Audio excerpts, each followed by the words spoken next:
System जो है वो खत्म होना चाहिए। तो इंडियन कल्चरल सिस्टम को बर्बाद करने के लिए मैकॉले को यहां भेजा गया।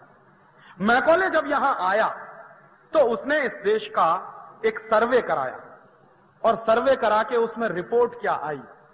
रिपोर्ट आई कि हिंदुस्तान का जो कल्चरल सिस्टम है वो यहां के गुरुकुलों पर टिका हुआ है। इस देश में स्कूल्स चलते थे जिनको गुरुकुल कहा जाता था, और सारे देश में स्कूलिंग सिस्टम कैसा था? 1835 में ये जो सर्वे हुआ उसी की रिपोर्ट में आपको कोट कर रहा हूं। अंग्रेजों ने, और अंग्रेजों के कई 1500-1600 ऑफिसर्स लगे मैकॉले के आदेश पर कि आपको ये सर्वे करना है कि हिंदुस्तान की संस्कृति किस पर टिकी हुई है। तो उस सर्वे से निकला कि यहां की पूरी संस्कृति स्कूलों पर टिकी हुई है, गुरुकुलों पर टिकी हुई है। आश्रम पद्धति से स्कूल चलते हैं। तो स्कूलों में क्या क्या पढ़ाते हैं? तो जो सर्वे है उस सर्वे की रिपोर्ट में एक ही हिस्सा मैं आपको दे रहा हूं तो आपको पता चले कि यह देश कैसा रहा होगा।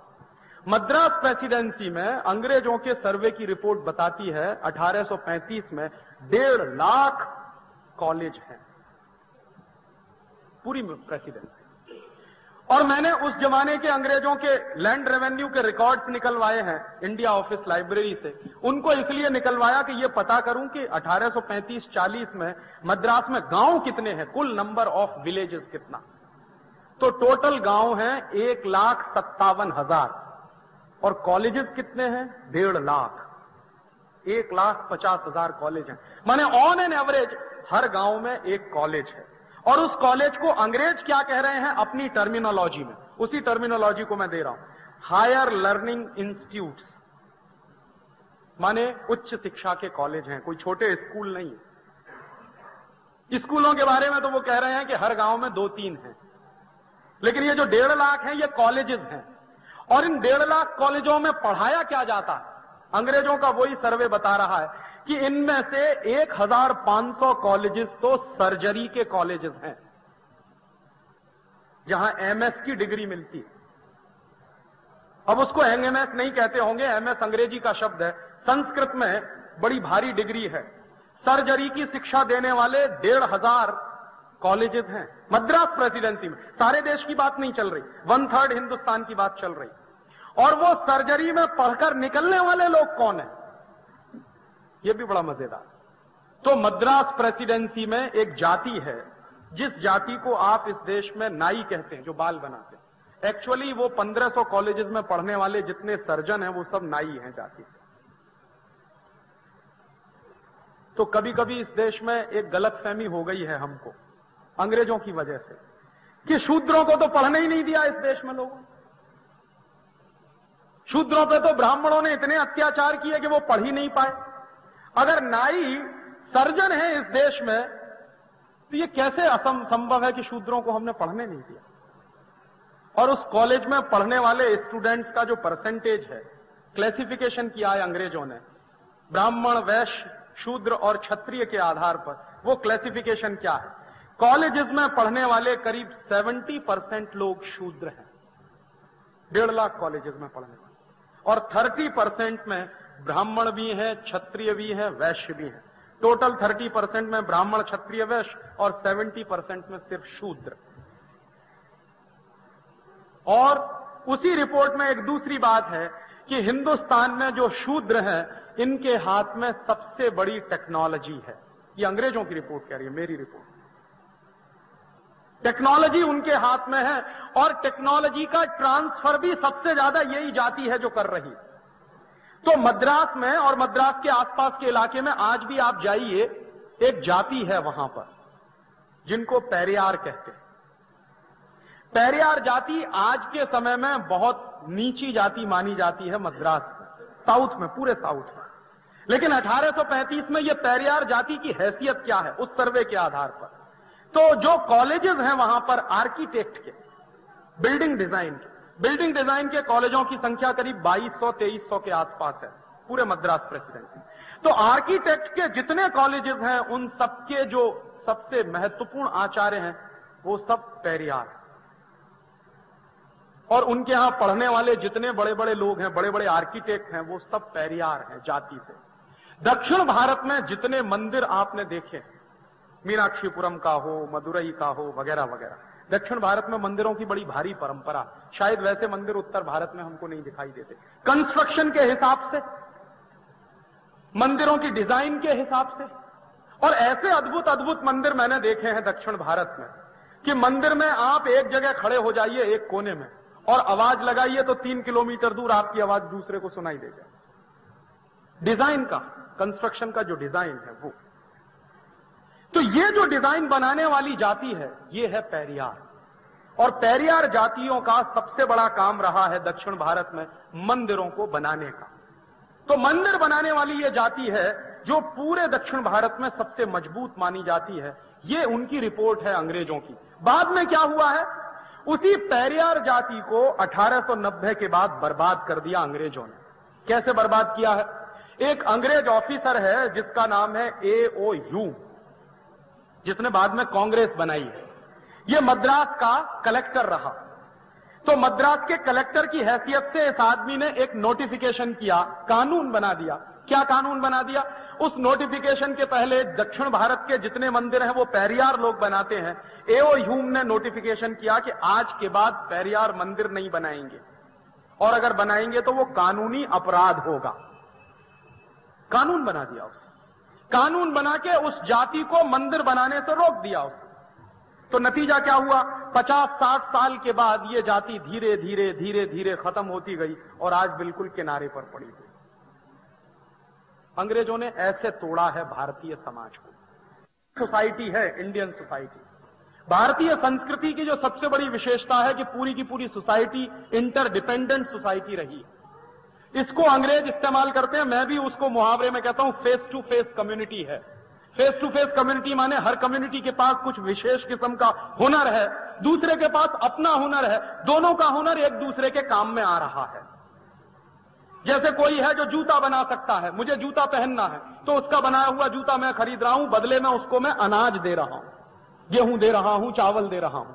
मेरे गांव में धोबी है, उसको कपड़ा धोने का हुनर है तो वो कपड़ा धोकर मुझे दे रहा, उसके बदले में मैं उसको गेहूं चावल मेरी दादी मां उसको देती है। मैं अभी भी गांव में जाता हूं तो देखता हूं। तो एक खास तरह की सोसाइटी है जिसके पास एक तरह का हुनर है, स्किल है। सब लोगों के पास सारे तरह के हुनर नहीं होते हैं।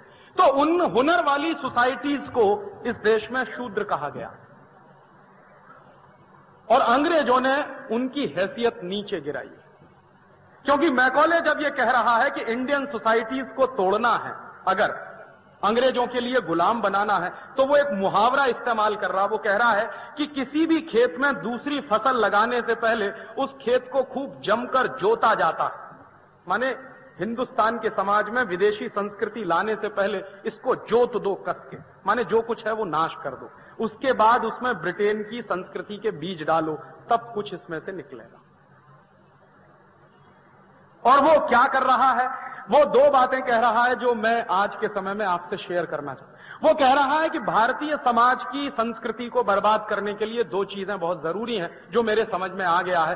पहली तो भारत की जो न्याय व्यवस्था है उसको तोड़ना, और दूसरी भारत की जो शिक्षा व्यवस्था है इसको तोड़ना। और भारत की शिक्षा व्यवस्था कितनी जबरदस्त है जिसका वो वर्णन कर रहा है। 1835 में इंग्लैंड में कोई जानता नहीं कि सर्जरी क्या होती। 1835 की बात कर रहा हूं। इंग्लैंड में सबसे पहले सर्जरी की पढ़ाई शुरू हुई है 1910-1911 में।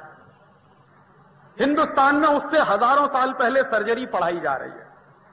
प्लास्टिक सर्जरी क्या होती है ये बात अंग्रेज जानते नहीं 1850-1860 तक। हिंदुस्तान में प्लास्टिक सर्जरी उसके कई सौ साल पहले से पढ़ाई जा रही है। मेरे पास एक अंग्रेज पुलिस ऑफिसर का स्टेटमेंट है, पब्लिश्ड स्टेटमेंट है।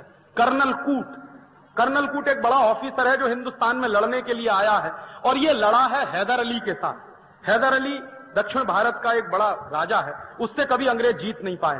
तो लड़ाई में कर्नल कूट हार जाता है और हैदर अली उसको मारता नहीं है, उसकी नाक काट लेता और कहता है कि तुम जाओ इंग्लैंड में, तब तुम बताना कि नाक कटवा के आए हो। हिंदुस्तान में उस समय मुहावरा चलता है, नाक कटवा दी माने बेइज्जती हो गई।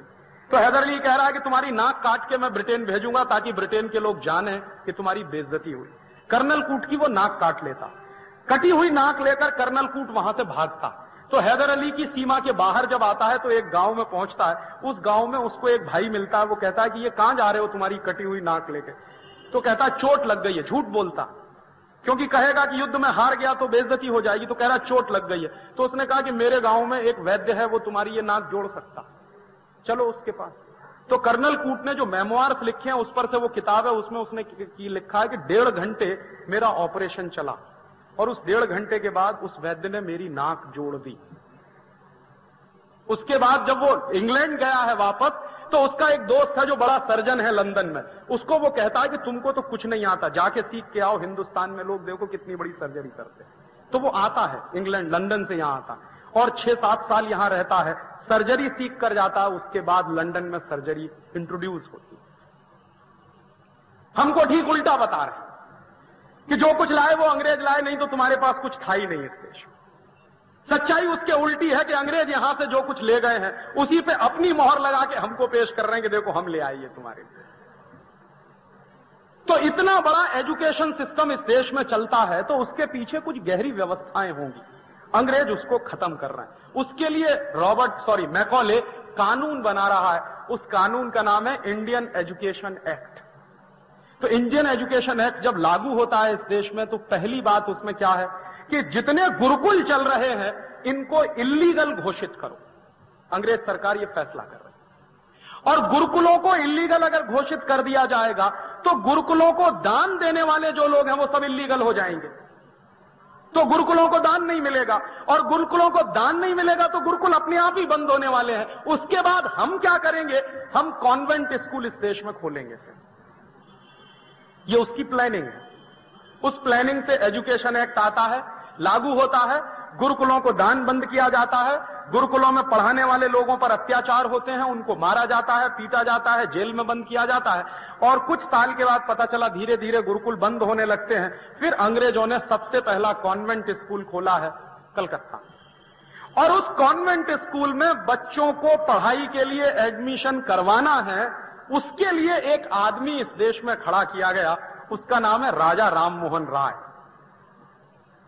राजा राममोहन राय इस देश में खड़े किए गए हैं अंग्रेजों की तरफ से, ताकि अंग्रेजों का जो कॉन्वेंट स्कूल खुला है उसमें बच्चों को लाने की जिम्मेदारी उनके ऊपर है। और राजा राममोहन राय अंग्रेजों के बड़े भारी समर्थक व्यक्ति हैं। इतिहास में इतना तो शायद आपने पढ़ा ही होगा कि अंग्रेजी शिक्षा को हिंदुस्तान के गांव-गांव में फैलाने का काम राजा राममोहन राय ने किया। उसके पहले Raja Rammohan Roy east India company में क्लर्क हैं और नौकरी करते हैं। बाद में उनको नौकरी से छुट्टी दी जाती है और कहा जाता है कि तुमको तुम्हारी तनख्वाह मिलेगी, बस गांव-गांव में कॉन्वेंट स्कूल खोल दो और बच्चों को उसमें लाने की तुम्हारी जिम्मेदारी। अब उस जमाने में कोई मां बाप अपने बच्चों को कॉन्वेंट में भेजता नहीं। क्यों नहीं भेजता? सबको लगता है कि यह फालतू का स्कूल है। तो राजा राममोहन राय गांव-गांव जाते हैं।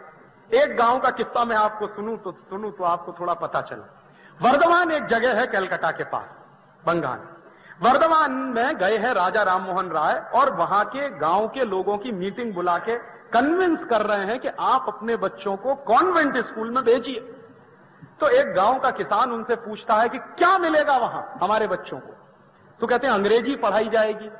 तो किसान पूछता है उस अंग्रेजी से क्या होगा? कि आपके बच्चे अंग्रेजों जैसे हो जाएंगे। तो वो पूछ रहा है कि फिर अंग्रेजों जैसे हो जाएंगे तो हमारा क्या फायदा? तो वो कुछ बता नहीं पा रहे हैं। फिर एक तर्क वो दे रहे हैं कि आपके बच्चे टाई लगाएंगे, सूट बूट पहनेंगे। तो गांव वाला पूछता है ये टाई क्या होती है? उसको मालूम नहीं कि टाई क्या होती है। और सही ही बात है, इस गर्म देश में टाई लगाने का कोई मतलब नहीं। तो वो पूछ रहा है टाई क्या होती है? तो वो कहता है कि एक कपड़ा होता है, उसको गले के चारों तरफ बांध दिया जाता है। तो राजा राममोहन राय से वो किसान पूछ रहा है कि इसका इस्तेमाल क्या है? तब वो बता रहा है राजा राममोहन राय कि ब्रिटेन में सर्दी बहुत पड़ती है और इतनी ठंडी पड़ती है कि हर समय जुकाम रहता है लोगों को। तो गले के नजदीक एक कपड़ा बांधते हैं ताकि बार बार उससे नाक पोंछ सके। तो वो किसान कह रहा है कि मेरे देश में तो गर्मी पड़ती है, फिर मेरे गांव के बच्चों को तो जरूरत नहीं टाई लगाने की। तो राजा राममोहन राय बेचारे निराश होकर उस गांव से वापस लौटते हैं और गांव का कोई भी आदमी अपने बच्चे को कॉन्वेंट में भेजने को तैयार नहीं। और इसी के साथ साथ एक दूसरी बात और बताऊं आपको, यहीं से जुड़ी हुई, कि ये कॉन्वेंट स्कूल यूरोप में क्यों खुले हैं। वहां क्यों चलाए गए कॉन्वेंट स्कूल? यूरोप में एक बड़ी भारी परंपरा है, हजारों साल पुरानी। वो परंपरा क्या है? बच्चों को लावारिस छोड़ दिया जाता। अभी ये बंद हुई है, पिछले 200 साल पहले, उसके पहले ये चलती थी। बच्चा पैदा हुआ, चर्च के सामने छोड़ दिया। बच्चा पैदा हुआ, अनाथ आश्रम में छोड़ दिया। हजारों साल से ये उनकी वो परंपरा है, उनकी सिस्टम है। क्यों है ये परंपरा? तो इंग्लैंड की हिस्ट्री जब मैं पढ़ रहा था तो मुझे पता चला कि गरीबी इतनी है कि बच्चों को पालना मुश्किल, तो बच्चों को छोड़ देते। बच्चा पैदा हुआ, चर्च के सामने छोड़ दिया या अनाथ आश्रम में छोड़ दिया। बच्चे को साथ रखने का रिवाज नहीं है, इसलिए आप जानते हैं कि वहां 10-11 साल के बाद बच्चा कोई मम्मी पापा के साथ रहता नहीं, सब छोड़ के चले जाते। और हजारों साल से तो बचपन में भी साथ रखने की परंपरा नहीं है। अभी ये परंपरा थोड़ी बदली। तो ये जो लावारिस बच्चे होते हैं, ये जो अनाथ बच्चे होते हैं, इनको कहां रखा जाए, ये यूरोप में बड़ी भारी प्रॉब्लम रही। तो उनके लिए कॉन्वेंट स्कूल खोले गए। माने कॉन्वेंट स्कूल में वो बच्चे जाते हैं यूरोप में जिनके मम्मी का पता नहीं, जिनके पप्पा का पता नहीं, जो लावारिस है। हमारे बच्चे क्यों जाते हैं? यहां तो मम्मी भी है, यहां तो पप्पा भी है। और आज से 200 साल पहले कोई मम्मी पापा अपने बच्चों को कॉन्वेंट में भेजने को तैयार नहीं है, इतनी तर्क सुनने के बाद भी कि टाई लगाएगा तो ऐसे करेगा। और आज तो लाइन लगी हुई है, पहले से ही कॉन्वेंट में एडमिशन करा। बच्चा पैदा नहीं हुआ उसके पहले रजिस्ट्रेशन करा दो भाई, नहीं मिलेगी जगह। मात्र 150 साल में इस देश में इतनी चीजें बदल गई कि 150 साल पहले कोई कॉन्वेंट जाना नहीं चाहता है, आज कॉन्वेंट में लाइन लगी। और कॉन्वेंट भी कैसे कैसे है। मैं अभी जाके आया एक जगह, वहां मैंने एक स्कूल पढ़ा, उसका नाम है बजरंगबली कॉन्वेंट स्कूल। अब पूछिए बजरंगबली का कॉन्वेंट स्कूल से क्या लेना देना, लेकिन है। तो गांव गांव में, गली गली में वो जो कॉन्वेंट स्कूल खुल गए हैं, ये आज की देन नहीं है, ये मैकॉले की देन है। और मैकॉले उनको ला रहा है बहुत सिस्टमैटिक तरीके से। फिर उनमें सिलेबस क्या पढ़ाया जाएगा? 1858 में पहली बार सिलेबस तय हो रहा है कि कॉन्वेंट स्कूल में सबसे पहली शिक्षा क्रिश्चियनिटी की दी जाएगी। तो क्रिश्चियनिटी की शिक्षा दी जा रही है, उसी के हिसाब से किताबें बन रही हैं, उसी के हिसाब से सिलेबस बन रहा है। और जबरदस्ती इस देश में कॉन्वेंट स्कूलों का सिस्टम आ रहा। पहले 1860 में इन कॉन्वेंट स्कूलों को कॉन्वेंट स्कूल नहीं कहते थे, अंग्रेजी दस्तावेजों में इनका नाम है फ्री स्कूल्स। तो free schools is equal to convent school उस जमाने में। अभी वो सब के सब कॉन्वेंट स्कूल हो गए। क्यों कॉन्वेंट स्कूल खोले गए हैं यूरोप में? बच्चों के माया नहीं है, पिता नहीं है, उनके भाई नहीं है, बहन नहीं है, किसी को मालूम नहीं है कि कौन किसका बच्चा है, और किसी को मालूम नहीं कि उसकी मां पिता कौन है। इसलिए लावारिस बच्चों को पालने के लिए कॉन्वेंट स्कूल खोले जाते हैं। हमने क्यों खोल लिए हैं इस देश में? यह बात मैं मानता हूं कि 1947 के पहले कॉन्वेंट स्कूल थे, तो ठीक है, अंग्रेज थे इस देश में, उनकी चलती थी, उनका कानून था, उनकी सरकार थी, जबरदस्ती वही इस देश में ये सब चलाते थे। तो मैंने एक दिन हिसाब लगाया कि 1947 के पहले जितने कॉन्वेंट स्कूल थे इस देश में, आजादी के 50 साल के बाद तो 3 से 4 गुने ज्यादा बढ़ गए।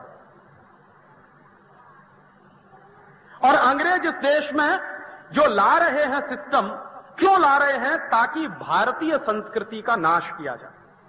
और मैकॉले लिख रहा है एक चिट्ठी जो उसके पिता को उसने लिखी है, बड़ी मशहूर चिट्ठी है जिसका जिक्र हिंदुस्तान के बहुत कह रहा है कि इन कॉन्वेंट स्कूलों में जब हिंदुस्तानी बनने लगेंगे तो ये सब वीर से हिंदुस्तानी होंगे, और ये ऐसे दिमाग से अंग्रेज पैदा होंगे कि इनको अपने देश के बारे में कुछ नहीं मालूम होगा, इनको अपनी संस्कृति के बारे में कुछ नहीं मालूम होगा, इनको अपनी परंपराओं के बारे में कुछ नहीं मालूम होगा, इनको अपनी चीजों के बारे में कुछ नहीं मालूम होगा, इनको अपने मुहावरे नहीं मालूम होंगे, इनको अपने क्लीशेज नहीं मालूम होंगे। ये सब के सब विदेशी हो जाएंगे। और ऐसे बच्चे जब हिंदुस्तान में पैदा होने लगेंगे तो अंग्रेज चले जाएं भले ही इस देश को छोड़कर, अंग्रेजियत नहीं जाएगी। ये मैकॉले लिख रहा है अपनी चिट्ठी।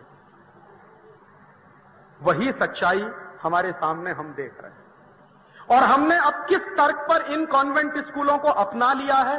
अरे साहब, अंग्रेजी तो इंटरनेशनल भाषा है,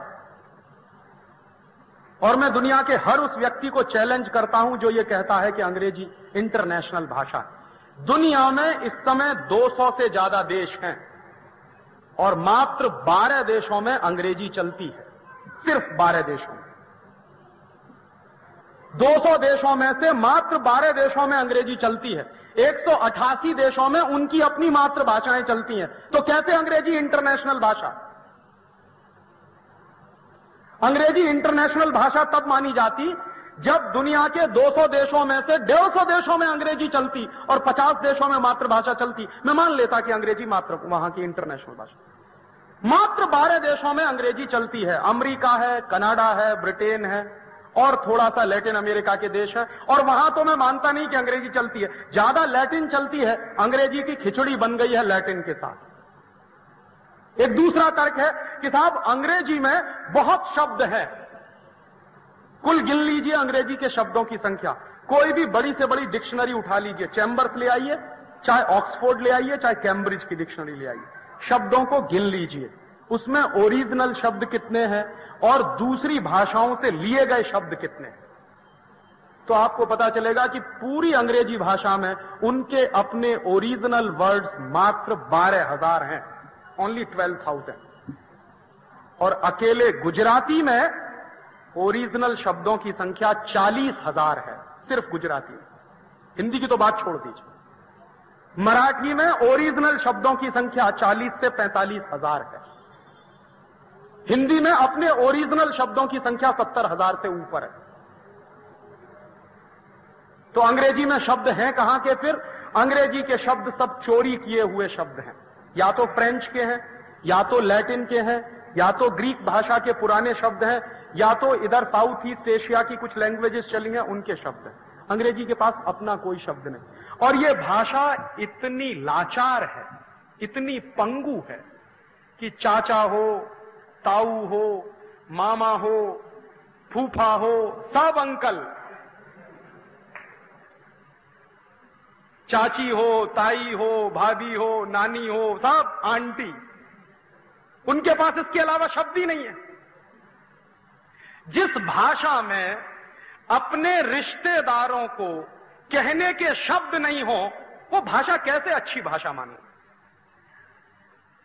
और इसमें ऐसा घनचक्कर हो जाता है, कभी कभी इन लॉज हैं, अब पता नहीं उनकी तरफ के हैं कि हमारी तरफ के हैं, वो लड़की वालों की तरफ के हैं कि लड़के वालों की, दोनों ही इन लॉज हो जाते हैं। हिंदुस्तान में तो परिवारों के जो रिश्ते हैं वो इतने माइक्रो लेवल पे डिफाइन किए जाते हैं कि बुआ की, फूफा की, मौसी की, ताई की, ये तो वो तो फलानी ढिमा की, इतने माइक्रो लेवल के रिश्ते हैं क्योंकि हमारे पास उसके शब्द हैं, हम डिफाइन कर सकते हैं। उनके पास शब्द ही नहीं है डिफाइन करने। कैसे हम माने कि ये अंग्रेजी बहुत अच्छी भाषा है? कभी कभी ये तर्क देते हैं लोग कि साहब अंग्रेजी नहीं होगी तो साइंस और टेक्नोलॉजी की पढ़ाई नहीं हो सकती। और मैं कहता हूं कि बिना अंग्रेजी के ही साइंस और टेक्नोलॉजी की पढ़ाई होती है। और दुनिया में 2 देश इसका उदाहरण है, जापान और फ्रांस। पूरे जापान में आप चले जाइए, इंजीनियरिंग के जितने कॉलेज हैं, मेडिकल साइंस के जितने कॉलेज हैं, सब में पढ़ाई जापानीज में होती है, कोई अंग्रेजी में नहीं पढ़ता।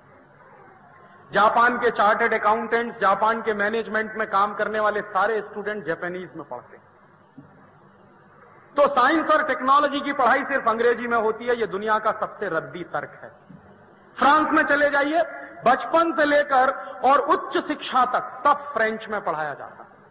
और फ्रांस में तो मैं रहा हूं, तो मैंने देखा है कि किसी आदमी को अंग्रेजी में बात करिए तो ऐसी नाक चढ़ा के यूं कर लेता है कि आपने पता नहीं कितना बड़ा अपराध कर दिया। और टूटी फूटी फ्रेंच में आप उससे 2 शब्द कह दीजिए, मैसियर, बॉन्सोइर, बस इतना खुश हो जाएगा कि आपने मेरी फ्रेंच तो बोली, भले ही टूटी फूटी बोली। और मैंने एक बार एक फ्रेंच साइंटिस्ट हैं जिनके साथ मैंने काम किया सोरबोन में, जब मैं यहां साइंटिस्ट था, एक बार मैंने उनको पूछा कि आपने अपनी थीसिस किस भाषा में लिखी? वो फ्रांस के सबसे बड़े साइंटिस्ट हैं इस समय, और अभी 2 साल पहले उनको नोबेल प्राइज मिला। मैं जब उनके साथ काम करता था तब उनका नाम था नोबेल पैनल में, लेकिन मिला नहीं था। अभी 2 साल पहले नोबेल प्राइज मिल गया। तो मैंने एक दिन उनसे पूछा कि आपने अपनी थीसिस किस भाषा में लिखी? तो उनका स्वाभाविक है, फ्रेंच में लिखी। तो मैंने कहा आपको कभी किसी ने टॉन्ट नहीं कसा कि आपने अंग्रेजी में क्यों नहीं लिखा? तो उन्होंने कहा मैं कोई पागल आदमी, जिसको कहना हो कहता रहे। मुझे लगता है जिस भाषा में मैं सबसे अच्छा काम कर सकता हूं उसी भाषा में मैंने काम किया। और तब उन्होंने मुझे एक बात कही जो मैंने मेरे जीवन में भी महसूस की। उसने मुझे कहा राजीव, जब भी कोई मौलिक काम तुमको करना हो तो तुम विदेशी भाषा में कर नहीं सकते, ये बात तुम लिख लो किसी भी डायरी में। मौलिक काम जब तुमको करना होगा तो तुम तुम्हारी मातृभाषा में ही कर पाओगे, किसी दूसरी भाषा में तुम कर नहीं सकते। हां, नकल करनी हो किसी दूसरे की तो तुम मातृभाषा छोड़कर दूसरी भाषा में कर सकते हो, लेकिन कोई मौलिक काम तुमको करना हो तो तुम जो है कभी कर नहीं सकोगे अंग्रेजी में। और मजाक में उन्होंने मुझसे कहा जो बात बिल्कुल सच है, उन्होंने कहा तुम ये बताओ कि हिंदुस्तान में नोबेल लॉरिएट क्यों नहीं पैदा होते? तुम्हारा देश जब गुलाम था तो 2 नोबेल लॉरिएट पैदा हुए। पहला नोबेल लॉरिएट था रविंद्रनाथ टैगोर। रविंद्रनाथ टैगोर ने किस भाषा में लिखी है गीतांजलि? बांग्ला में लिखी। बांग्ला में लिखी हुई गीतांजलि पर नोबेल पुरस्कार मिला है उनको, अंग्रेजी में लिखे हुए लेखों पे नहीं मिला। क्यों नहीं मिला? क्योंकि अंग्रेजी में रविंद्रनाथ टैगोर उतना अच्छा लिख नहीं सकते जितना अच्छा बांग्ला में लिख सकते। और दूसरे थे जगदीश चंद्र बसु। जगदीश चंद्र बसु की पूरी थीसिस बांग्ला भाषा में है। तो वो कहते थे कि तुम्हारे देश में जब अंग्रेजों का राज्य चलता था तो 2 नोबेल पुरस्कार वाले लोग पैदा हुए, अब तो तुम्हारा राज्य चलता है तो लाइन लग जानी चाहिए थी। पता चला कि आजादी के बाद एक भी नहीं है। अकाल ही अकाल है इस देश में नोबेल लॉरिएट का। और जबकि हमसे छोटे छोटे देश हैं, स्वीडन है, डेनमार्क है, नॉर्वे है। स्वीडन, डेनमार्क, नॉर्वे को मैं कहूं तो सिटी कंट्रीज हैं। हमारे एक एक शहर की जितनी आबादी है उनका कुल आबादी है पूरे देश की। तो दुनिया भर में जो पिद्दी से देश हैं उनके यहां हर साल नोबेल पुरस्कार, हर साल नोबेल लॉरिएट पैदा होते हैं। हमारा 96 करोड़ का देश, हम एक नोबेल लॉरिएट पैदा नहीं कर पाते। कारण क्या है? चिंतन हमारा मातृभाषा में नहीं। और चिंतन अगर मातृभाषा में नहीं कर सकते तो कभी भी विकास होता नहीं दिमाग का। ये बहुत बड़ी गलतफहमी है हमको कि अंग्रेजी में पढ़ के हमारा बच्चा ज्यादा इंटेलिजेंट बनेगा। ये मैं उनकी बात कह रहा हूं, मेरी बात नहीं कह रहा। जो फ्रेंच साइंटिस्ट जिनके साथ मैंने काम किया उन्होंने कहा कि अगर कोई बच्चा अपनी मातृभाषा में कोई चीज याद करे और वही बच्चा दूसरे देश की भाषा में वही चीज याद करे तो मातृभाषा में जितनी जल्दी याद करेगा उससे 6 गुना ज्यादा समय उसको अंग्रेजी में याद करने में लगेगा। और ना सिर्फ 6 गुना समय लगेगा बल्कि वो विदेशी भाषा में याद नहीं करेगा, रटेगा, शब्द रटेगा। और रटे हुए शब्दों को जाके इम्तिहान में लिख के चला आएगा। दूसरे दिन उसको याद नहीं रहेगा कि कल मैंने क्या लिखा है कॉपी में। किसी भी बच्चे से पूछ लीजिए 8th क्लास में तुमने क्या क्या रटा है, उसको याद नहीं, 9th में पढ़ता। और 8th क्लास की 1 साल की बात तो छोड़ दीजिए, 3 महीने बाद अगर पूछ लीजिए कि 3 महीने पहले तुमने क्या रटा, उसको याद ही नहीं रहता। संभव नहीं है। मातृभाषा में तैयार की हुई चीज आप जल्दी याद कर सकते हैं, आपका 6 गुना कम समय लगेगा। विदेशी भाषा में, अंग्रेजी में तैयार की हुई चीज में आपको 6 दिन ज्यादा लगते हैं। तभी मुझे समझ में आ गया कि इस देश में एमबीबीएस करते करते 5.5 साल क्यों लगते, चार्टर्ड अकाउंटेंसी की पढ़ाई करते करते 6-7 साल क्यों लगते, और एमबीबीएस के बाद एमडी कर लीजिए तब तो 10 साल गए, ये पक्का मान लीजिए। सच्चाई क्या है? एमबीबीएस का टोटल सिलेबस मात्र 2.25 साल का है। सिर्फ 2.25 साल में कोई भी एमबीबीएस की पढ़ाई कर सकता है, जो उसका कंटेंट है, लेकिन उसमें समय बहुत लगता है क्योंकि अंग्रेजी। इसी तरह इंजीनियरिंग की पढ़ाई का जितना सिलेबस इस देश में पढ़ाया जाता है, मैं तो आईआईटी में रह चुका हूं इसलिए मैं कह रहा हूं कि जितना सिलेबस हमको पढ़ाया जाता, अगर वो मुझे मेरी मातृभाषा में पढ़ाया जाता तो मैं 3.5 साल में एमटेक करके बाहर निकल आता। लेकिन वही एमटेक करने के लिए मुझे करीब 7.5-8 साल लग गए। तो मेरे जीवन का जो सबसे महत्वपूर्ण समय है, जो गोल्डन पीरियड है, वो एक विदेशी भाषा के कारण बर्बाद हो रहा। तो मैं कभी कभी पूछता हूं उन मम्मी पापाओं से कि आपको ये अधिकार किसने दिया कि अपने बच्चे के करोड़ों करोड़ों घंटे आप बर्बाद करें? किसने आपको ये अधिकार दिया? और किसने आपको यह अधिकार दिया कि आपके बच्चे आपके रहते हुए अपने आप को लावारिस कहलाने वाले स्कूलों में जाकर पढ़ें, कॉन्वेंट स्कूलों? और ये आप अपने बच्चों पर सबसे बड़ा अत्याचार कर रहे हैं जब आप उनको अंग्रेजी में पढ़ा रहे हैं। उस बच्चे के दिल का दर्द आप नहीं जानते, मैं जानता हूं, क्योंकि मैं पढ़ के आया हूं। और वो बच्चे के दिल का दर्द क्या है वो मैं आपसे शेयर कर रहा हूं। मेरी मां पूरे समय ये जानती नहीं थी कि मेरा बेटा क्या पढ़ रहा है, मुझे नहीं मालूम। मेरी मां नहीं जानती कि इसने क्या पढ़ा।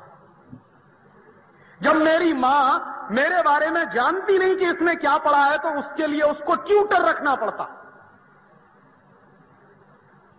मां से बड़ा दुनिया में कोई दूसरा ट्यूटर होता नहीं। मॉडर्न साइंस भी अब इस बात को स्वीकार करता कि मां से बड़ा शिक्षक बच्चे के लिए कोई दूसरा होता नहीं। लेकिन पूरे समय मेरी मां को मालूम नहीं कि मेरा बच्चा क्या पढ़ रहा। क्यों? क्योंकि मां की जो स्मृतियां हैं, मां के जो ज्ञान है, मां के मन में जो संस्कार है, उसका इस अंग्रेजी शिक्षा से कुछ लेना देना नहीं। और हमने कैसे अपनी माताओं को बेवकूफ घोषित कर दिया। इस देश की लाखों लाखों करोड़ों करोड़ों माताएं दुनिया की सबसे इंटेलिजेंट लोग हैं जब वो तुलसी के पौधे में पानी देती, लेकिन हमारे देश ने उनको रिजेक्ट कर दिया। क्यों? क्योंकि उनके पास पीएचडी नहीं है, उनके पास एमटेक की डिग्री नहीं है, लेकिन उनको मालूम है कि तुलसी के पौधे में पानी लगाया जाता है। क्यों लगाया जाता है तुलसी के पौधे में पानी? क्योंकि तुलसी का पौधा ऑक्सीजन देता। दुनिया में यह अद्भुत किस्म की फैक्ट्री है ऑक्सीजन पैदा करने वाली। आप इसको पानी दीजिए, तुलसी का पौधा पानी को और हाइड्रोजन को अलग अलग, ऑक्सीजन और हाइड्रोजन को अलग कर देता। H2O में से H2 अलग हो जाता है, ऑक्सीजन बाहर निकलती है। और उसको अपने फोटोसिंथेसिस की प्रक्रिया को पूरा चलाने में पानी की बहुत जरूरत होती है। इसलिए मेरी मां रोज तुलसी के पौधे को पानी देती है। कितनी बड़ी साइंटिफिक काम कर रही है वो। लेकिन हमने तो कहा वो तो बेकार है, पढ़ी लिखी नहीं, क्योंकि उसको पीएचडी नहीं मिली। और साक्षरता किसको करनी है? मेरी मां को कहने आएंगे कि तुम साक्षर हो जाओ, क्योंकि तुमको एबीसीडी लिखना नहीं आता। लेकिन वो इतनी बड़ी साइंटिस्ट है कि रोज तुलसी के पौधे में पानी दे रही है। मेरे जैसे बेवकूफ जो डिग्री लेके निकलते, उनको मालूम नहीं कि तुलसी के पौधे में पानी दिया जाता। हमको नहीं पढ़ाया किसी ने कि तुलसी के पौधे में पानी दिया जाता है। मेरी मां को उसकी मां ने पढ़ाया कि तुलसी के पौधे में पानी दिया जाता है। कितना बड़ा वैज्ञानिक कर्म वो कर रही है, लेकिन हम कह रहे हैं वो तो पढ़ी लिखी नहीं है, क्योंकि साक्षर नहीं है। तो हम किसको साक्षर बनाने जा रहे हैं? उन लोगों को साक्षर बनाने जा रहे हैं जो हमसे ज्यादा शिक्षित हैं। हम जो कुछ नहीं जानते हैं वो मान के बैठे हैं कि सारी साक्षरता हमारे ही पास है, क्योंकि हम जानते हैं A for apple, B for boy, C for cat. वो मेरी मां नहीं जानती, उसको कहना होगा तो वो कुछ और तरीके से कहेगी। वो आ फॉर अरिहंत कह देगी, लेकिन उसको ये नहीं मालूम ए फॉर एप्पल होता। तो हमने कह दिया कि वो तो बेकार है, वो तो पढ़ी लिखी नहीं है, उसको तो कुछ आता नहीं है, उसको साक्षर बनाना है। और सच्चाई ये है कि साक्षरता हमको उससे सीखनी चाहिए कि तुलसी के पौधे में पानी क्यों दिया जाता है। यह दुनिया का सबसे बड़ा वैज्ञानिक कर्म है। नीम का दातुन क्यों किया जाता है? यह दुनिया का सबसे बड़ा वैज्ञानिक कर्म है। ये वैज्ञानिक कर्म करने वाले लोग हिंदुस्तान के गांव गांव में रहते हैं, लेकिन हमने क्या किया है? वो ही बेवकूफ है, क्योंकि वो अंग्रेजी नहीं जानते। और हम अंग्रेजी जानने वाले लोग शायद दुनिया के सबसे बड़े इडियट हैं। ये मैं बहुत कन्विक्शन से कह रहा हूं, क्योंकि हम में से कोई भी आदमी वो काम कर नहीं सकता जो गांव का किसान करता। एक बार मैं एक गांव में गया तो एक किसान को मैंने देखा बैल को खोलते हुए और हल में जोतते हुए। तो मैंने थोड़ी देर 2 मिनट अपने मन में सोचा कि मान लो ये काम मुझे करना पड़े तो बैल कहीं होगा और मैं कहीं होऊंगा। मैं नहीं कर सकता उस काम को। बैल को कहां से खोलकर कैसे हल में लगाना है, ये स्किल उसके पास है। और जिस आदमी के पास इतना बड़ा स्किल है, उसको हमने कहा ये अनस्किल्ड लेबर है। ये तो अंग्रेजों की दी हुई परिभाषाएं, और ये सारी परिभाषाएं निकली कहां से है? इसी अंग्रेजी के एजुकेशन सिस्टम। हमने होशियार किसको माना, हमने इंटेलिजेंट किसको माना? पटर पटर अंग्रेजी में 10-12 वाक्य जो बोल सके, भले ही ग्रामेटिकली वो इनकरेक्ट हो, लेकिन जो जितनी फास्ट अंग्रेजी बोले वो उतना इंटेलिजेंट। ये हमने मान्यताएं बना ली। जबरदस्ती गुजराती बोल सकते हैं, अच्छी मराठी बोल सकते हैं, इंप्रेशन जमाने के लिए धड़ाधड़ अंग्रेजी में बोलते चले जाए ताकि सामने वाले पे रौब पड़े। किस पे रौब डाल रहे हो भाई? तुम तो खुद अपने मन में इतने हीन हो गए हो कि अपनी मातृभाषा में बात नहीं कर सकते। और जो समाज अपनी मातृभाषा से कट जाता है उस समाज का कभी भला नहीं होता। जापान गुलाम हुआ था अंग्रेजों का, ये आज की बात नहीं है, 300-350 साल पुरानी बात है। और जापान में कॉन्वेंट स्कूल खोल दिए थे अंग्रेजों। उन कॉन्वेंट स्कूलों में पढ़ाने के लिए कुछ 5-1 लाख जेसुइट्स लोगों की फौज खड़ी की गई थी जापान में। जापान जब आजाद हो गया ब्रिटेन की गुलामी से, तो जापानीज लोगों ने सबसे पहला काम जानते हैं क्या किया था? अंग्रेजी स्कूलों का नाश कर दिया था। और उस दिन के बाद से जापानीज लोगों ने संकल्प लिया था कि कोई बच्चा अंग्रेजी में नहीं पढ़ेगा, सब बच्चे जापानीज में पढ़ते हैं। और आज दुनिया में जापान की इकोनॉमी अमेरिका की इकोनॉमी से टक्कर ले रही है।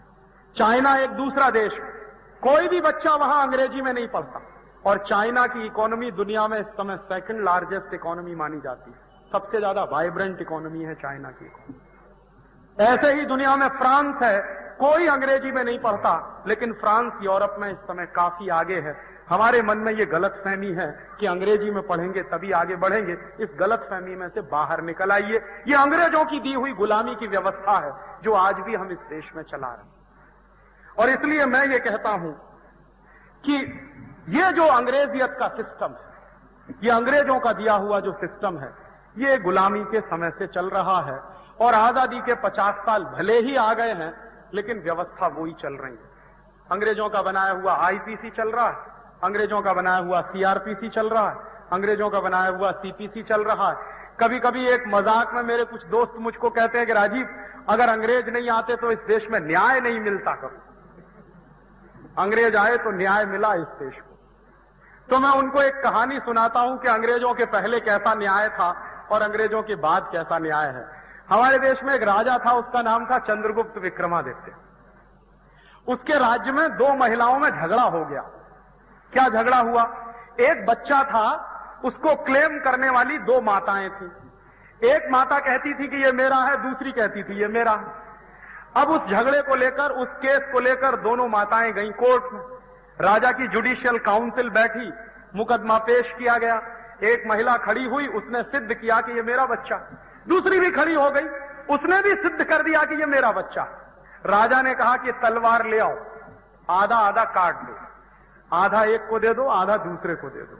जैसे ही राजा ने तलवार मंगाई और बच्चे को काटने की बात कही, वैसे ही असली मां खड़ी हो गई और कहने लगी, नहीं नहीं, बच्चों को काटो मत, भले ही इसको दूसरी मां को दे दो। क्योंकि कोई भी असली मां होगी अपनी आंखों के सामने कैसे अपने बच्चे को कटता हुआ देखे।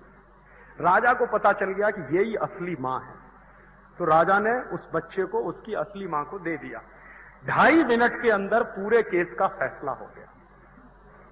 यही केस लेकर आप सुप्रीम कोर्ट में चले जाइए, कम से कम 20 साल लग जाएंगे आपको, पता नहीं चलने वाला कि कौन असली मां है और कौन नकली मां है। 20 साल से पहले इस केस का फैसला हो नहीं सकता। अंग्रेजों के पहले ऐसा न्याय था कि 2.5 मिनट में केस का फैसला होता था। अंग्रेजों के जमाने से ऐसा न्याय आया है कि 20 साल लग जाते हैं, दोनों माताएं मर जाएंगी, बच्चा भी मर जाएगा, पता नहीं चलने वाला कि कौन जीता कौन हारा। करोड़ों करोड़ों केस पेंडिंग पड़े रहते हैं, न्याय नहीं होता। ये अंग्रेजों की व्यवस्था। हमारी व्यवस्था में 2.5 मिनट में न्याय होता। तो ये मन से चीजों को निकालिए। बहुत बार हमारे मन में ऐसी चीजें बैठी रहती है कि अंग्रेज नहीं आते, ईस्ट इंडिया कंपनी नहीं आती तो इस देश का भला नहीं होता, वगैरह वगैरह। ये सारी बातें मुझे लगता है कि गुलामी के दौर की बातें हैं। और इन गुलामी के दौर की बातों से अगर आप बाहर निकल आए मानसिक रूप से, शारीरिक रूप से तो बाद में निकलेंगे, पहले मन से बाहर निकलते, तो इस देश का फिर से वो पीरियड वापस आ सकता है जो सोने की चिड़िया वाला पीरियड था। हम शारीरिक रूप से गुलाम नहीं है, हम मानसिक रूप से गुलाम। हमको हमेशा ब्रिटेन की, यूरोप की, अमेरिका की तरफ देखने की आदत पड़ गई। वो क्या करते हैं, हम उसी को फॉलो करते हैं। हमको हमारे तरफ देखने की आदत नहीं है। तो मैं आपको यही कोशिश कर रहा हूं इतने लंबे व्याख्यान के बाद कि इस मानसिक गुलामी में से बाहर निकलिए। यह मानसिक गुलामी बहुत खतरनाक है और इस मानसिक गुलामी में से बाहर निकलने के तरीके क्या हैं? पहला तरीका यह है कि इस देश की जो परंपराएं हैं, इस देश का जो इतिहास है, इस देश की जो सभ्यता है, उसकी ठीक से जानकारी लेने की कोशिश करें। हमको हमारी परंपराओं के बारे में कुछ नहीं मालूम है, कोई कह देता है तो हम मान लेते हैं कि हां ऐसा ही इस देश में चलता। जब तक हमको हमारे देश की परंपराओं की गहरी जानकारी नहीं होगी तो संस्कृति की जानकारी आपको हो नहीं सकती।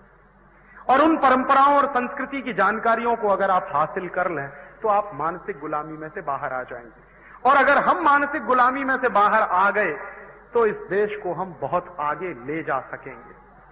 क्योंकि जो मानसिक गुलाम होता है वो कभी विकास नहीं कर पाता, गुलाम बन के रहता है, मजदूर बन के रहता है, दास बन के रहता है, मालिक नहीं बनता कभी। हमारी भी हैसियत यही है कि पहले अंग्रेजों के गुलाम थे, अब अमेरिका के गुलाम, पहले यूरोप के गुलाम थे, अब अमेरिका के गुलाम। गुलामी की परंपरा वो जा नहीं रही है। इस गुलामी में से बाहर निकलना, और इस गुलामी में से बाहर निकलने के लिए सिद्धांत क्या है? भारतीय सांख्य जो दर्शन है ना, उसमें एक वाक्य है, नेति नेति। नेति नेति माने ना इति ना इति। ना इति माने ये नहीं, ये नहीं। हम क्या हुआ इस देश में, जब से गुलाम हुए हमने ना कहना छोड़ दिया, हाँ जी करते रहे। गुलाम आदमी की निशानी पता है क्या होती है? वो कहता है yes sir, okay sir, right sir, very good sir, fine sir. कभी नहीं कहता नो सर, ये गलत है। आपने देखा इस देश में जो गुलाम होते हैं ना, चपरासी की तरह से फाइल लगाए बीच में, yes sir, okay sir, right sir, fine sir, very good sir. मैंने देखा है लोगों को। और yes sir, fine sir, okay sir, right sir कहने वाली प्रजा ही गुलाम होती। जो प्रजा ना नहीं कहती, गलत को गलत नहीं कहती, वो प्रजा गुलाम होती। तो जो गलत है उसको गलत कहने की हिम्मत पैदा करिए, और अगर ये गलत है तो उस गलत के साथ अपना रिश्ता तोड़ने का काम करिए। गलत को प्रोत्साहन मत दीजिए। आपको अगर ये समझ में आता है कि अंग्रेजी स्कूल, कॉन्वेंट स्कूल बहुत गलत हैं, उनसे कोई भला नहीं हो रहा, तो इनसे रिश्ता तोड़ दीजिए। अपने बच्चों को इन अंग्रेजी स्कूलों में भेजना बंद कर दीजिए। तो आपको लगेगा फिर क्या होगा, हो सकता है 2 साल के बाद, 5 साल के बाद गुजराती स्कूल बहुत अच्छे हो जाए। क्यों? आज जो आपका डोनेशन है वो अंग्रेजी स्कूलों में चला जाता है। हजारों रुपए आप जो डोनेट कर देते हैं अंग्रेजी स्कूलों में, वो डोनेशन अगर गुजराती स्कूलों में जाना शुरू हो जाए तो ये गुजराती स्कूल भी वैसे ही हो जाएंगे जैसे अंग्रेजी स्कूल है। आपका डोनेशन अगर मराठी स्कूलों में जाना शुरू हो जाए तो मराठी स्कूल भी उतने ही अच्छे हो जाएंगे जैसे अंग्रेजी स्कूल। तो ये तो आपके दान का प्रवाह है जो वहां चला जाता है, इसलिए ये सूख गए हैं, वो हरे भरे हैं। वहां से आपका दान इनमें आने लगे तो ये हरे भरे हो जाएंगे, वो सूख जाएंगे। तो आपके बच्चे अगर इधर आ जाएं पढ़ने के लिए, गुजराती में, मराठी में, बंगला में, तेलुगु में, तमिल में, कन्नड़ में, हिंदी में, इन सारी भाषाओं में अगर हम हमारे बच्चों को पढ़ाना शुरू करें तो इस अंग्रेजियत से हमारा रिश्ता टूटेगा और इस मानसिक गुलामी से रिश्ता टूटेगा। और मुझसे आप पूछें कि जापान ने इतनी तरक्की क्यों कर ली है, तो मैं एक ही जवाब दूंगा कि जापान के लोगों में अपनी मातृभाषा से जितना प्यार है उतना ही अपने देश से प्यार है। जिस देश के लोग अपनी मातृभाषा से प्यार नहीं करते वो कभी देश से प्यार करते नहीं है, झूठा दिखावा करते हैं। जो अपनी मातृभाषा को नहीं मानता वो देश को कैसे मानेगा? इसलिए जापान के बच्चों में बचपन से कूट कूट कर नेशनैलिटी की भावना भरी जाती है। और हम हिंदुस्तान के प्रधानमंत्री हैं जो अंग्रेजी में बात करते हैं उनके साथ। तो कभी भी ये बात सच नहीं है कि हमारा बच्चा अंग्रेजी में नहीं पढ़ेगा तो वो पीछे रह जाएगा।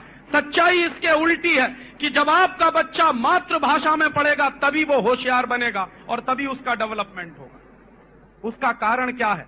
उसका सीधा सा कारण है अगर आपका बच्चा मातृभाषा में कोई चीज याद करे तो जितनी जल्दी याद करेगा उससे 6 गुना ज्यादा समय उसको लगता है अंग्रेजी में याद करने में। अगर कोई सवाल आपका बच्चा आधा घंटे में याद कर सकता है गुजराती में, तो वही सवाल याद करने के लिए उसको कम से कम 3 घंटा लगेगा। तो क्या हो रहा है, इस देश का हर वो विद्यार्थी जो अंग्रेजी माध्यम से पढ़ रहा है, वो विद्यार्थी अपने जीवन में 6 गुना ज्यादा समय बर्बाद कर रहा है। और इस हिसाब से अगर हम माने इस देश में विद्यार्थियों की कुल संख्या अगर 10 करोड़ की है, तो हिंदुस्तान के विद्यार्थियों का 60 करोड़ घंटे का समय हम बर्बाद कर रहे हैं सिर्फ इसलिए कि उनको अंग्रेजी माध्यम में पढ़ाया जाए।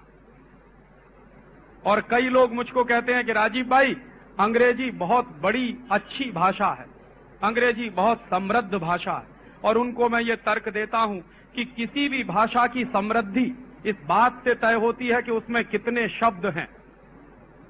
और अंग्रेजी भाषा में कुल मिलाकर मात्र 12,000 शब्द हैं, और मात्र 12,000 शब्दों वाली भाषा है अंग्रेजी। गुजराती भाषा में कुल मिलाकर इस समय 40,000 शब्द हैं। तो समृद्ध भाषा गुजराती है या अंग्रेजी?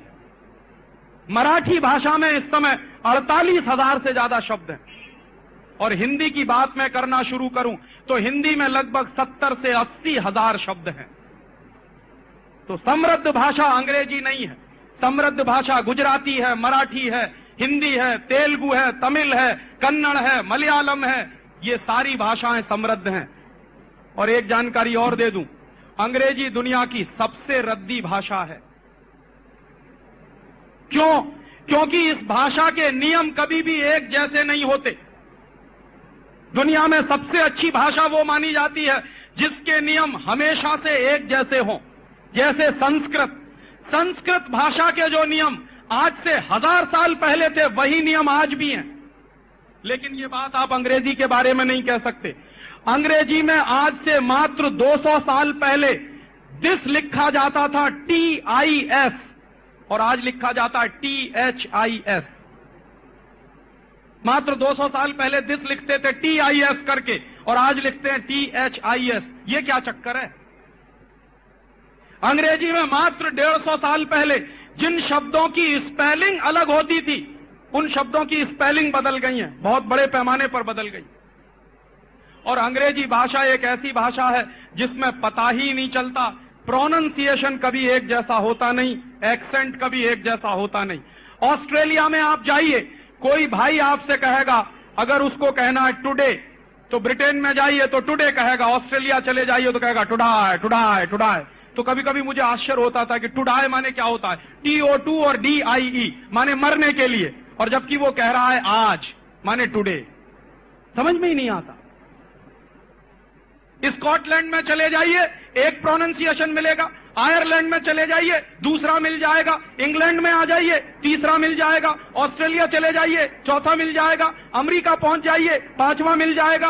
अमेरिका और ब्रिटेन में यही झगड़ा होता है, एक की अंग्रेजी में Z का ज्यादा प्रयोग करते हैं, दूसरे में S का ज्यादा प्रयोग करते हैं। कोई नियम ही नहीं बना पाए आज तक वो इस बात के लिए। इस हिसाब से तो अंग्रेजी दुनिया की सबसे रद्दी भाषा। और फिर एक जानकारी और दे दूं, बहुत लोग ये तर्क देते हैं कि अंग्रेजी इंटरनेशनल लैंग्वेज है, और मैं आपको बता रहा हूं कि सारी दुनिया में मात्र 12 देश हैं जहां की मातृभाषा अंग्रेजी है, बाकी 188 देशों की मातृभाषा अंग्रेजी नहीं है।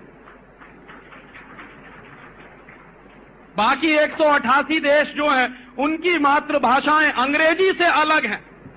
तो दुनिया में अगर 200 देश हैं और उन 200 देशों में मात्र 12 देशों में अंग्रेजी मातृभाषा है, तो ये अंग्रेजी इंटरनेशनल लैंग्वेज कैसे हो गई? ये तो माइनॉरिटी की लैंग्वेज है।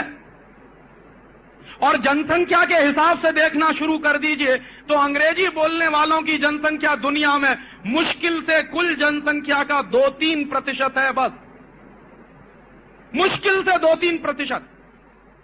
पूरी दुनिया की अगर कुल जनसंख्या हम माने 6 अरब की, 600 करोड़ की, तो उसमें मुश्किल से 3% लोग हैं जो अंग्रेजी बोलते हैं या समझते हैं।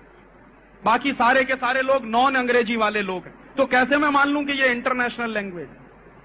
उस हिसाब से अगर मानी जाए तो दुनिया में इंटरनेशनल लैंग्वेज तो चाइनीज हो सकती है, क्योंकि सबसे ज्यादा लोगों द्वारा चाइनीज बोली जाती है दुनिया में। और दूसरे नंबर की अगर कोई भाषा हो सकती है तो वो हिंदी ही हो सकती है, क्योंकि चाइनीज के बाद हिंदी सबसे ज्यादा लोगों द्वारा बोली जाने वाली भाषा है। और अंग्रेजी सबसे रद्दी भाषा जानते हैं क्यों है? क्योंकि अंग्रेजी में चाचा अंकल है, ताऊ भी अंकल, मामा भी अंकल है तो मौसा भी अंकल, फूफा भी अंकल है तो फूफा जैसा भी कोई अंकल है, चाची आंटी है, ताई भी आंटी है, मामी भी आंटी है, मौसी भी आंटी है। अब जरा बताइए कि मामी और मौसी में कितना फर्क है? जरा बताइए तो सही कि क्या मामी और मौसी दोनों बराबर हो सकती है? या मामा और ताऊ दोनों एक हो सकते हैं क्या? या काका और मामा दोनों एक हो सकते हैं क्या? उनके यहां तो सब आंटी हैं या अंकल हैं। जानते हैं चक्कर क्या? चक्कर यह है कि उनके पास अपने रिश्तों को डिफाइन करने के लिए शब्द नहीं है, और जिस भाषा में अपने रिश्तों को डिफाइन करने के शब्द नहीं हो वो सबसे रद्दी भाषा है।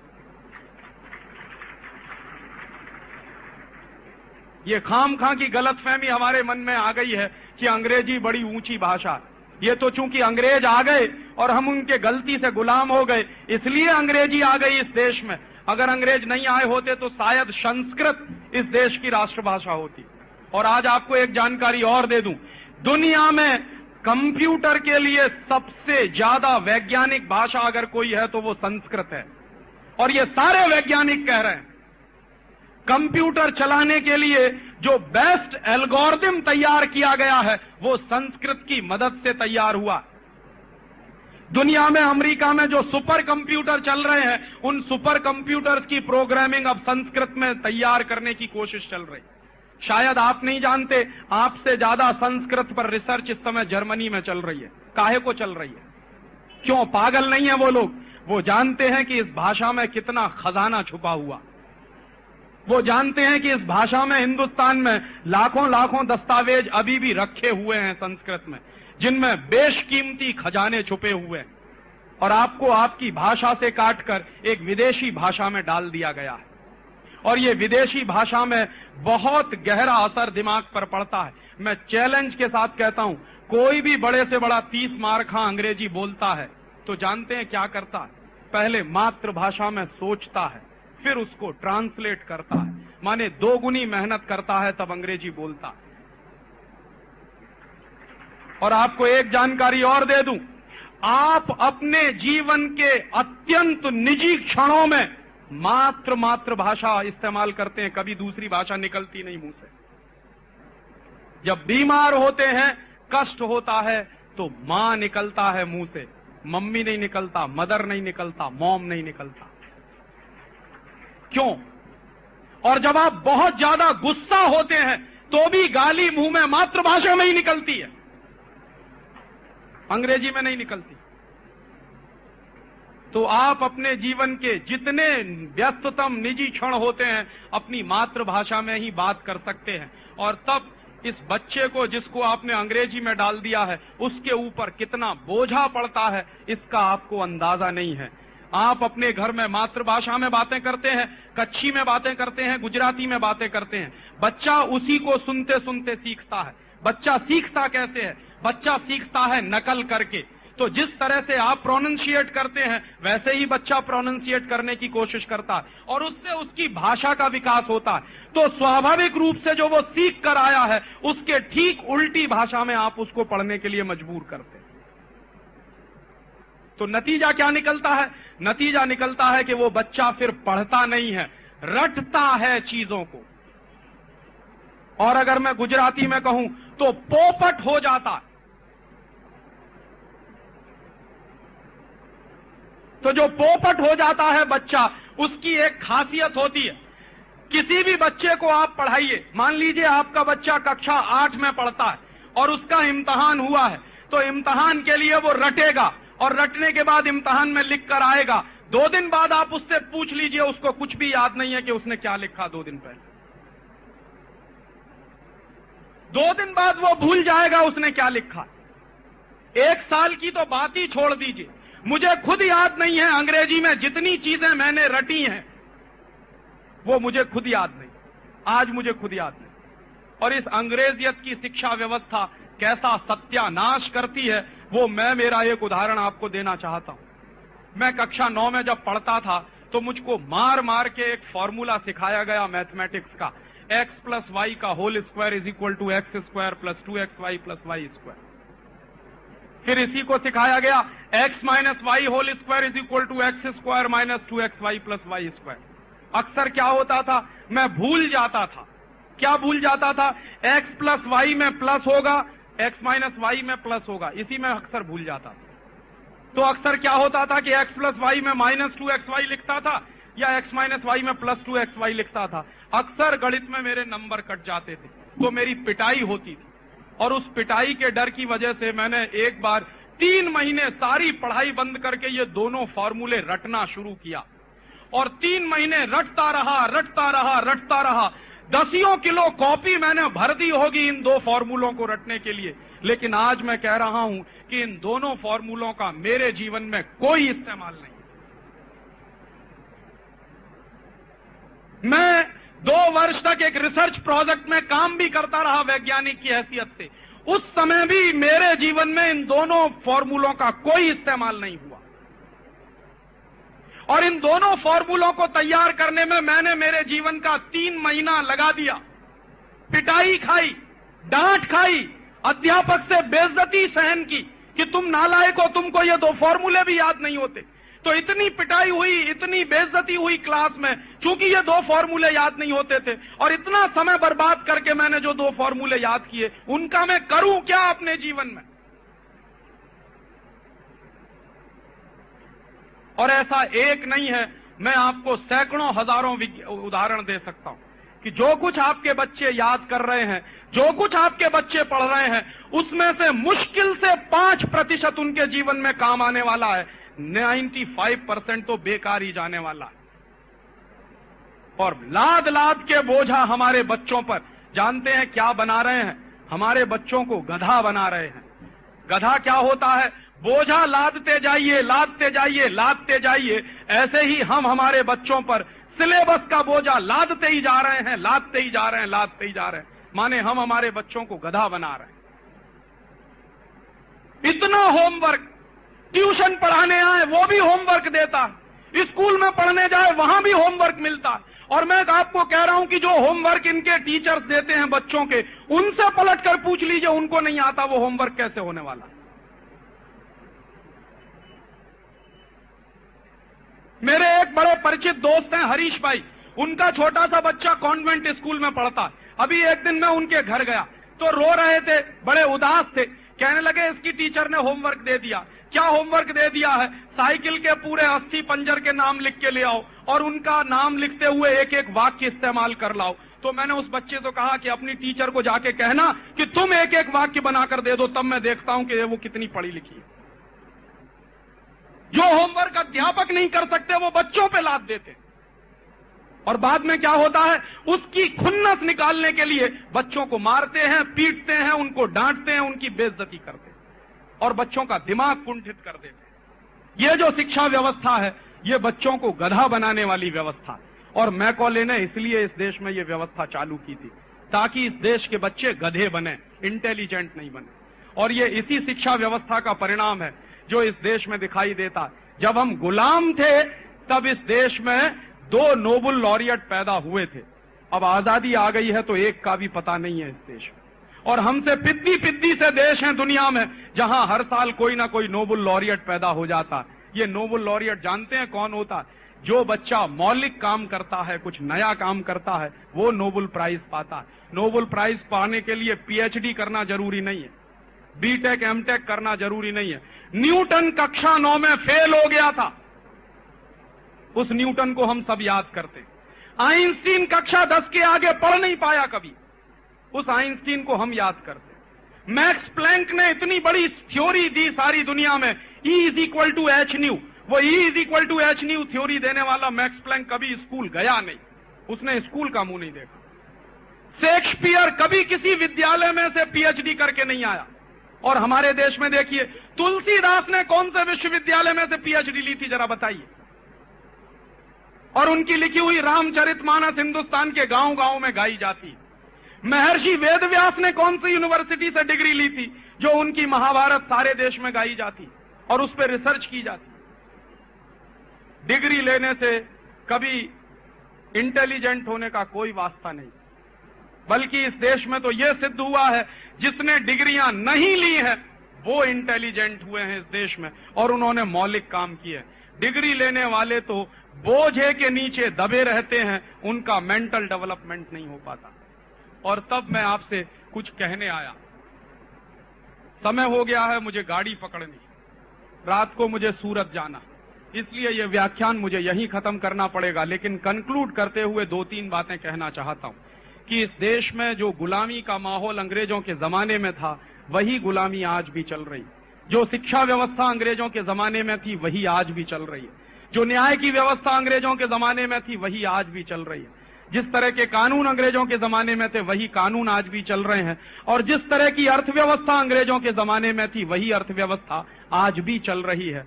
तब आप पूछेंगे कि क्या करें, रास्ता क्या है? इसमें से रास्ता 2 ही है। पहला रास्ता यह है कि जिस दिन आप जग जाएं, उसी दिन सवेरा मान लीजिए। अब तक आप सो रहे थे, ठीक है, मालूम नहीं था, जानकारी नहीं थी, लेकिन अगर आज आप जग गए हैं तो मान लीजिए आज ही सवेरा है। तो उस सवेरे की शुरुआत कैसे करें? अपने अपने बच्चों को कॉन्वेंट स्कूल में से बाहर निकाल लीजिए, उनको गुजराती माध्यम के स्कूल में भेजिए।